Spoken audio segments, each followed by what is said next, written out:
to have you here. Thank you. So welcome everybody to our webinar on teaching pronunciation. And I'm going to go ahead and mute everyone, but you can unmute yourselves if you have a question. So pronunciation is one of the most important things that we teach as English teachers. It's very important because often students can learn how to read and write, but if they are not pronouncing their words correctly, they're going to have a lot of trouble communicating. And so I wanted to start out by letting you know that I attended a webinar on pronunciation that was given by proliteracy.org. And so I want to give special thanks to Stephen Reed, where I have shared a lot of his ideas in this webinar, as well as from my own teaching experience. So you can see in this picture here, we have a teacher who is pronouncing the letter O, and the student is mimicking her. And you can see she's making an exaggerated mouth movement so that when we create the letter, the O sound, we round our lips, O. And that's one of the techniques we're going to be talking about doing today, how we can model the correct way of moving our lips and mouths and vocal apparatus to make these sounds, but also just understanding what pronunciation is, and some tips and tricks for teaching it. So I'm going to start out with a little Bible passage here. In this image, you can see this is a painting called The Denial of Peter, and you can see Peter here warming himself over the fire, and way in the background, Jesus is back there having been captured. And let's go ahead. You guys are probably familiar with this story, but I'm going to read it to you. Now, Peter was sitting out in the courtyard, and a servant girl came to him. "You also were with Jesus of Galilee," she said. But he denied it before them all. "I don't know what you're talking about," he said. Then he went out to the gateway, where another servant girl saw him and said to the people there, "This fellow was with Jesus of Nazareth." He denied it again with an oath. "I don't know the man." After a little while, those standing there went up to Peter and said, "Surely you are one of them. Your accent gives you away." And let me share another bit of scripture that talks about the importance of accents and pronunciation. This is from Judges. "The men of Gilead captured the places where people crossed the Jordan River. Those places led to the country of Ephraim. Anytime a survivor from Ephraim came to the river and said, 'Let me cross,' the men of Gilead would ask him, 'Are you from Ephraim?' If he said no, they would say, 'Say the word Shibboleth.' The men of Ephraim could not say that word correctly. They pronounced the word Sibboleth. So if the man said Sibboleth, then the men of Gilead knew he was from Ephraim. So they would kill him at the crossing place. They killed 42,000 men from Ephraim." So you can see here that pronunciation is very important.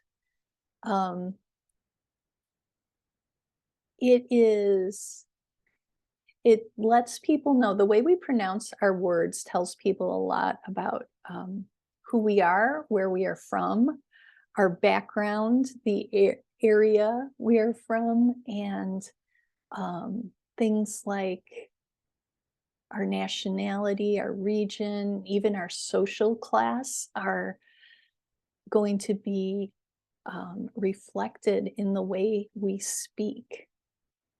And so, to some extent, your accent is part of who you are, and especially for adults learning a new language, you aren't going to be able to change your native accent that much. Children are better at this than adults are, but our role as teachers is to not to eradicate people's accents, but to help them be understood. And so we're going to be looking at some of the basics of teaching pronunciation, when to correct people, when to correct our students when they make mistakes, when not to correct them, what to look for in terms of mouth positions, vowel and consonant sounds, and stress patterns. And then just some general tips and tools and resources that we can use. So remember, with pronunciation, perfection will not happen overnight. It takes a long time and a lot of practice. Sounds that don't exist in your first language, or sometimes we refer to that as an abbreviation, L1, can be hard to hear and produce. So if we have a sound in English, like the sound is one of the common sounds in American English, a lot of people who don't have that sound in their language, they can't really hear it or distinguish it from some of the other vowel sounds, like the sound. And it's very hard for them to produce as well. And so typically, we will find that if you have the same sound in your language, it's not a problem. If you don't have that sound, you're going to have to practice it a lot more. We have to practice thoughtfully and pay attention to how we are articulating with our mouths and the sounds we're creating. We need to work at least a little bit every lesson on pronunciation. Repeat, repeat, repeat a lot. And also just to remember, your accent is part of who you are, and we all have accents. And so your accent is not something to be ashamed of or that you want to eradicate completely, but you want to make your language comprehensible. So when should we correct our students? One of the times we should correct them is when the error drastically affects communication, when they are saying a word completely wrong and people can't understand them. We might want to correct them on it, especially if it's habitual. When the error creates a different word, particularly if that could create an embarrassing situation for the student. So for example, some of my students have a trouble distinguishing the long E from the short I sound.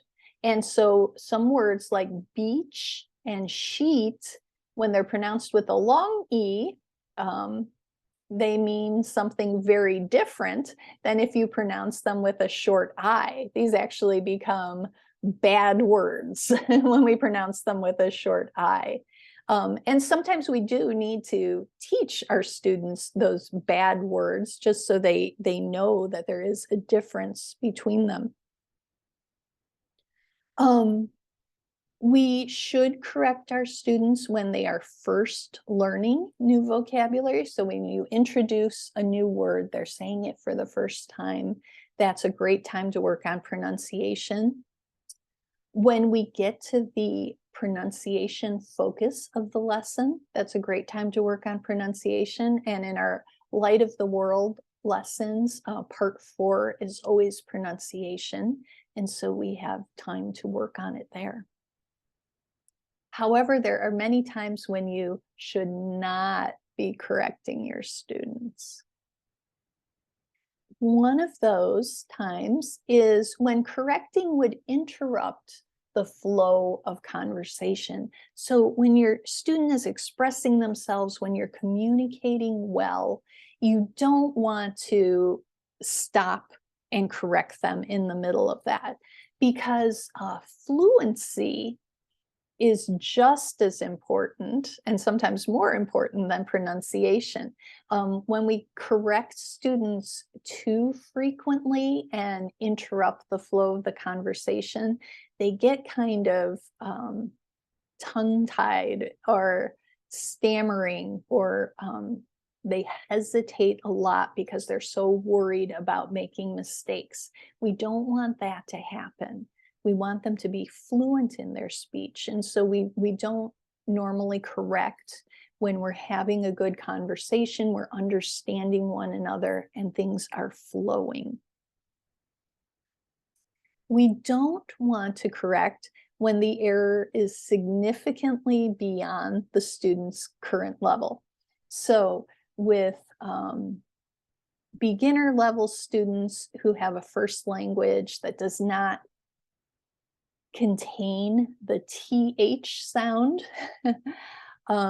you're not in the first lesson going to be correcting them when they say "ta" instead of "the," because it's going to take quite a while before they can pronounce that sound that doesn't exist in their language. We also are not going to correct when the error is ingrained.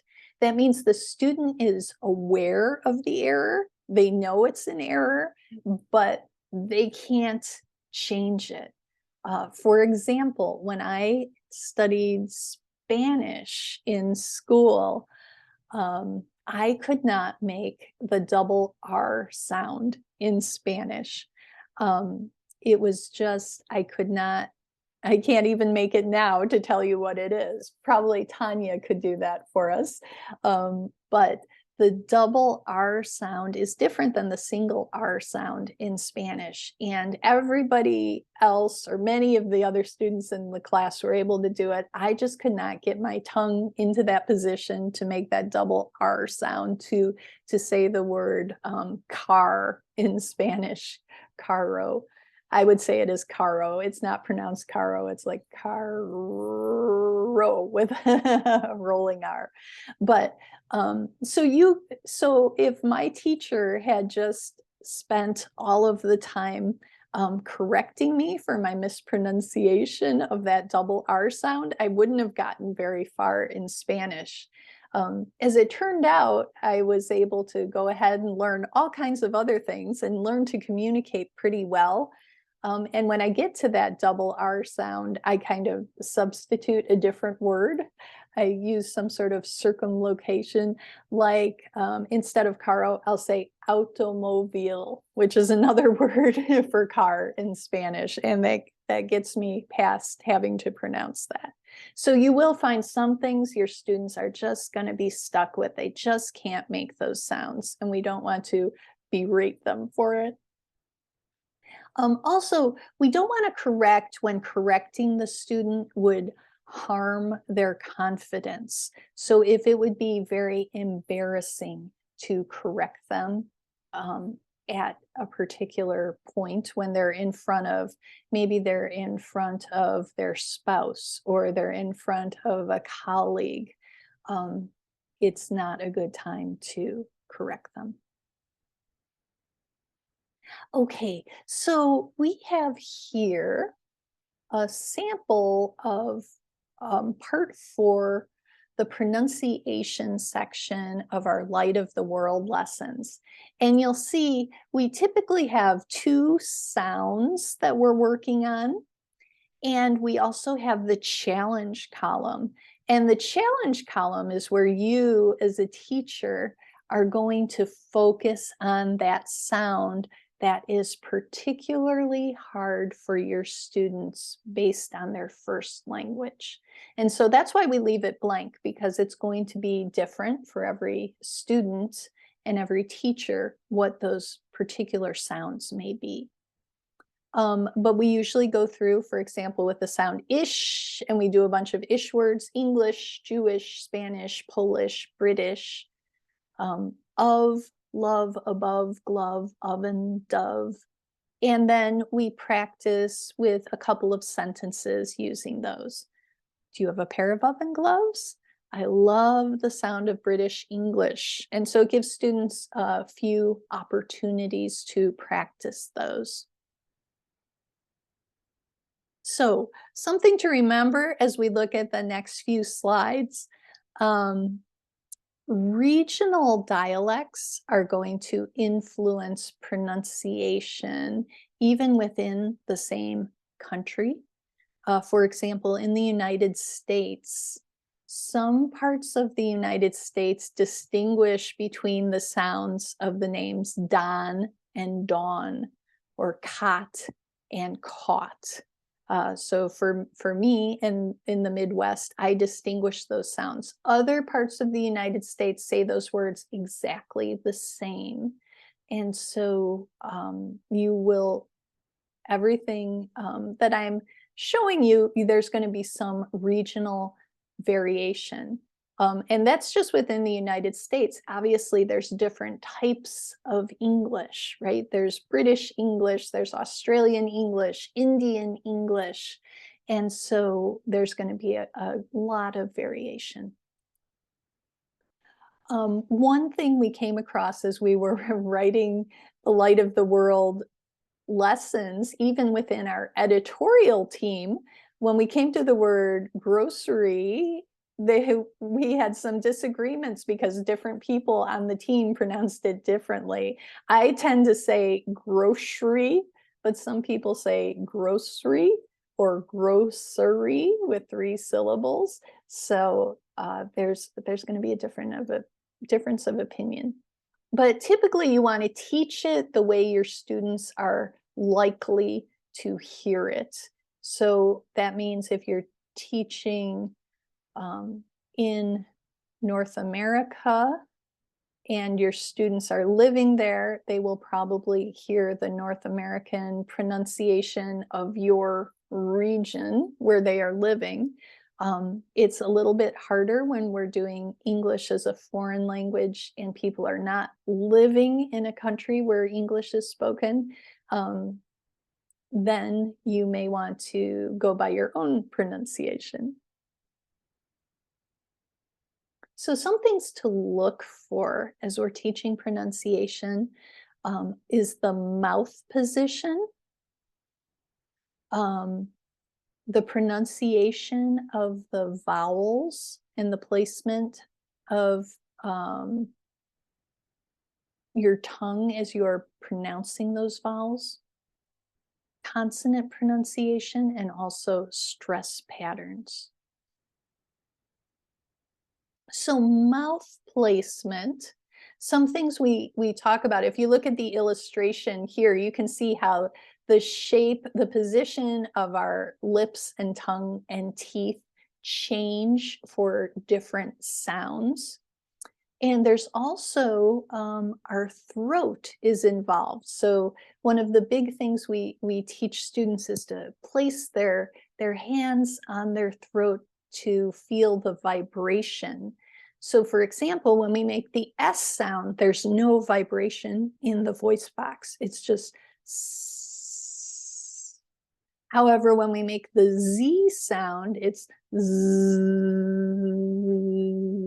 I tell them it's, it's like a little insect. You can feel it buzzing. The same thing with F and V. So help them to recognize there's those, we call those voiced and unvoiced sounds. Most consonants have a pair of like P and B, F and V, S and Z, where one is voiced and one is not voiced. They also want to look at what are your lips and tongue and teeth doing, and you may have to exaggerate this so they can see it. One thing that I find is helpful, and we'll talk about this a little later, is to have like a pocket mirror. So your students can look in the mirror and see their own mouths, because often they're not aware of how they are pronouncing things and the shape that their lips are making. So what is a vowel? Most of you probably know that a vowel is A, E, I, O, U, and sometimes Y. We kind of memorize that. That's what a vowel is. However, linguistically speaking, what a vowel is a speech sound that is made without significant constriction of the flow of air from the lungs.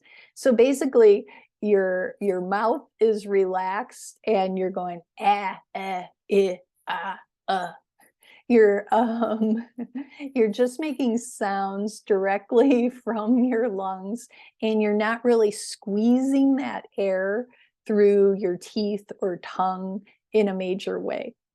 One of the fun things to look at, this colorvowel.com has an interactive chart where you can look at some of these vowel sounds, and they've color coded them like blue, moon, and it kind of shows you the position in your mouth where these sounds are made. Okay, so here are some of the vowel sounds. And again, not everybody agrees how many vowel sounds there are in English. It varies according to region. But I'm showing you two things here. For the light of the world pronunciation symbols, I wanted to make it as simple as possible so that students didn't have to learn more squiggly letters in addition to the English alphabet. And so our symbols for the sounds are found here in this column. We use capital letters to represent the long vowels and lowercase letters for the short vowels. But often in the dictionary, you'll see the International Phonetic Alphabet symbols. So we have these here as well.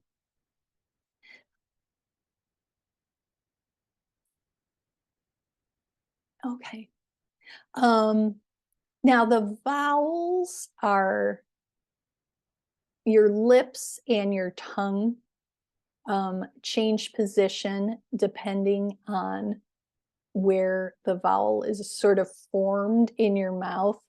And so as we go down this way, you can see we start out with the long E: heat, hit, hate, head, hat. So your lips become sort of more open as you go through these. And your tongue placement also changes. So these sounds are sort of at the back of your tongue: hoot, hook, home, haunt, hot.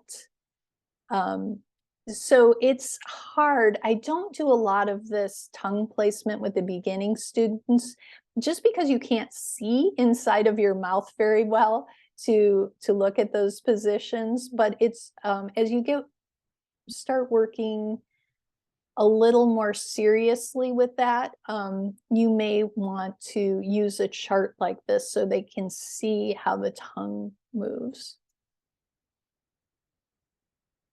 So we also have something called R-colored vowels, and that means when a vowel is followed by the letter R, it changes the pronunciation. So the sound, when it's with an R, it turns into more of an sound. So we say that the vowel can be colored by the following consonant.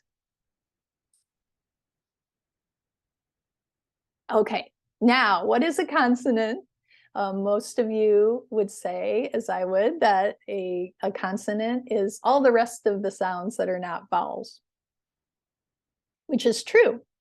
But A consonant is a speech sound that is produced by constricting the air that comes out of your lungs. And so there's a few different ways that you can do that.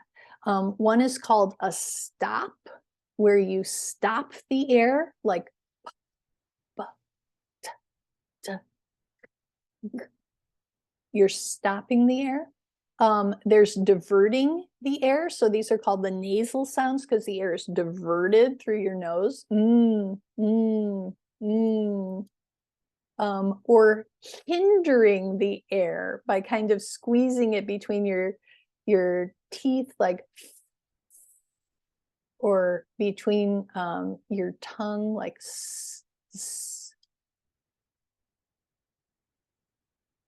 So this is a great tool.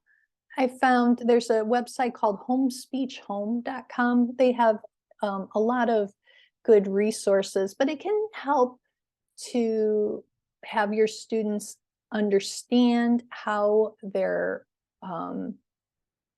mouth and lungs work to make sounds. So for lips, we can practice putting our lips together to make the p, and w sounds, or we just use the bottom lip when we make the and v sounds. Sometimes I'll do that really exaggerated just so they can see what's happening, like but having them use a mirror or look or even feel the position of their lips can help them with that. With our teeth, we close our teeth to make the S or Z sound. We put our top teeth on our bottom lip to make the F and V sound. And our tongue goes between the teeth for the sounds. And that's a unvoiced and voiced TH sound. For your nose, you can kind of feel that vibration in your nose as you make the sounds. And the ridge just behind your two front teeth is where you make the s, l, t, t, and n sounds. The front roof of your mouth, a little bit farther back from that ridge, is where we make the ch, j, sh, and zh sounds.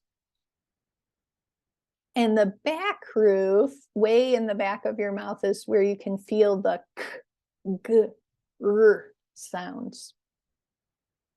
The front of your tongue makes the t, d, s, z, all of these sounds. And the back of your tongue is used to make the k, g, and r sounds. By the way, it's very hard to pronounce sounds without putting a vowel before or after them, but we do try to do it. So instead of saying ha, ga, try just to say without putting a vowel with it. Your vocal cords vibrate on these voice sounds, b, d, g, z. They don't vibrate for the voiceless sounds like p, t, k. And finally, your lungs are used with every sound, especially the H sound. And so that can be something for students to be aware of too, is their breathing, because sometimes they're so focused on trying to get their mouths in the right position that they're not expelling enough air.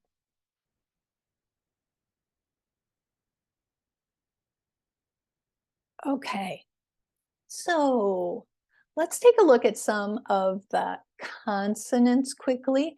And again, you'll see on the left the International Phonetic Alphabet symbols that you may see in a dictionary, and then the light of the world symbols that we use for these. whenever you see a letter between these two slashes, that means that we're talking about the pronunciation of the sound, not the actual letters. So, for example, the Z sound, when you see it between these two slashes, that's talking about the Z pronunciation, but it may be spelled, and often is spelled, with an S. So this has to do with pronunciation, not spelling.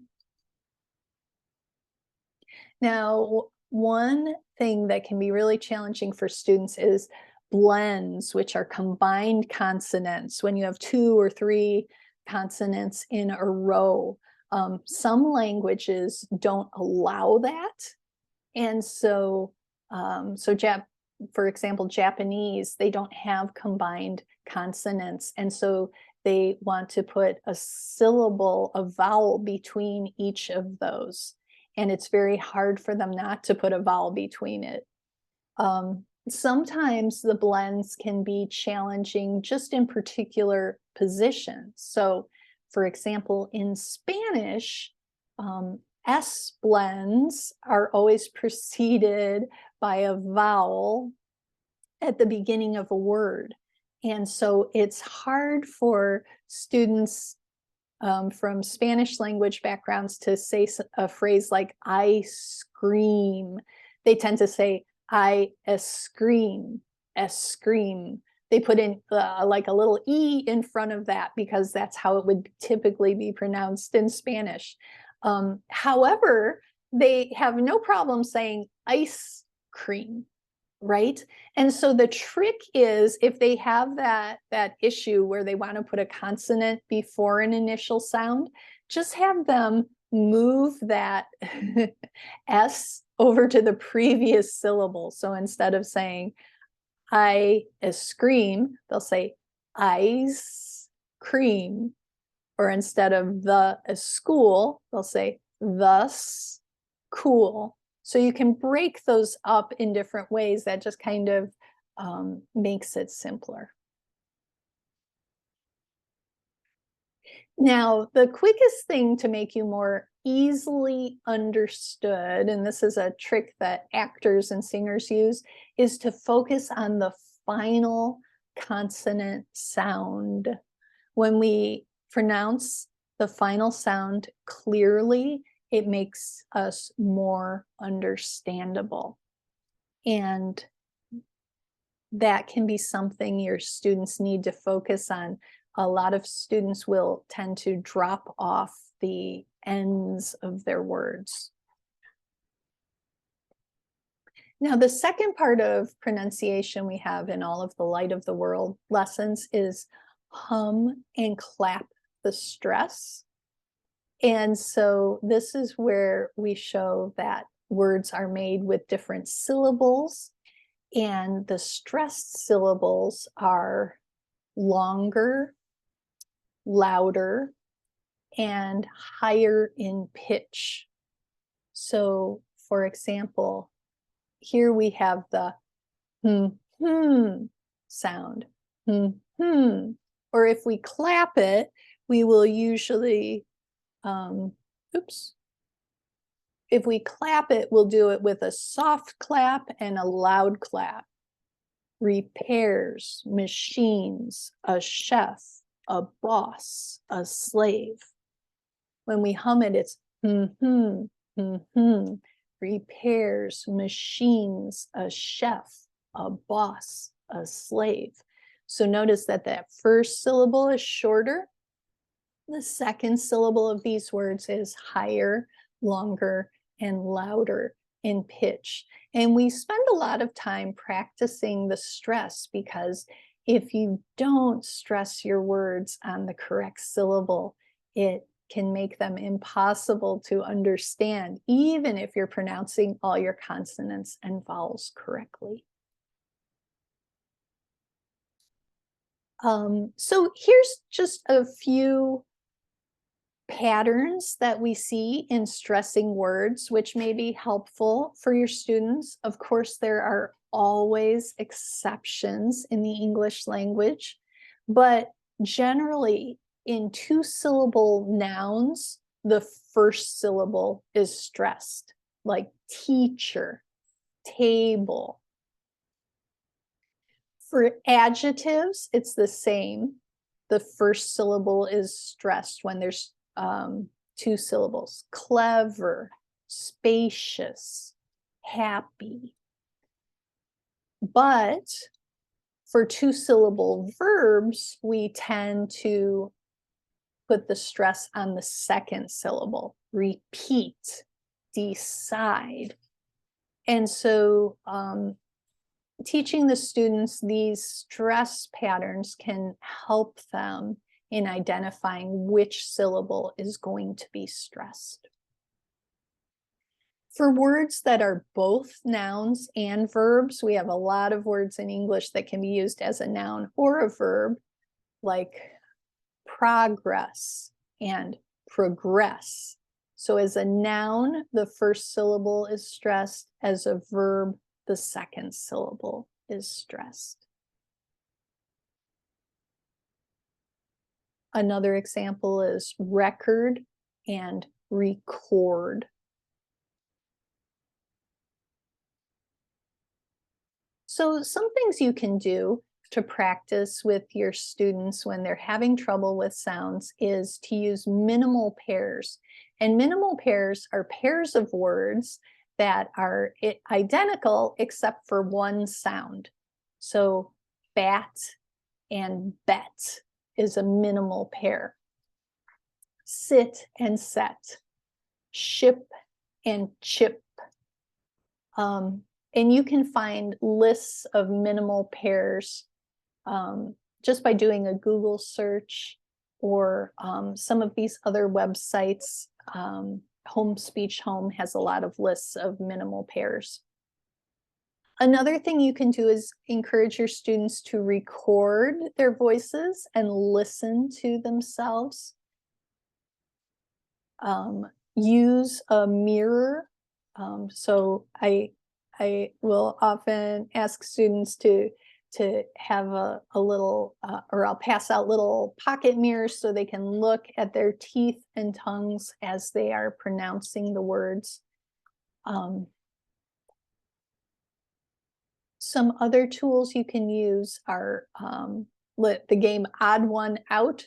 So you can give them, you can say 3 words like heat, seat, hit, and you'll ask them which word has a different sound, which one has a different vowel sound. Or with consonants like plays, place, space, which one has a different final sound for the consonants. In this case, it's plays, because plays has a Z sound, place and space have the S sound. So some resources, tools for clear speech, Home Speech Home, Rachel's English videos on YouTube, and tongue twisters can also be good tools to practice with your students. And you can get all of these links along with the whole slide presentation in the invitation for your webinar. And I should be updating that later today to add these new slides to it. Oh, and also that color vowel chart I showed you before, that's a fun one to look at that can be helpful to your students.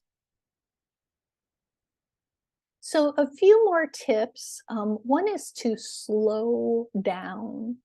It's easier to hear pronunciation when the teacher speaks slowly, and also for students, some of them have a tendency to speak too quickly and they're not enunciating enough. So you can encourage them to slow down to improve their pronunciation. Also, have them listen carefully. It can take quite a while of listening before you can even hear the new sounds.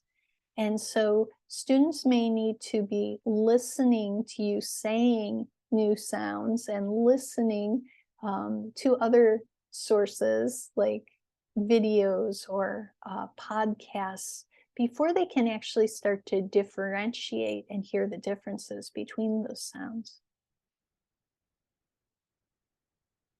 We often do listen and repeat.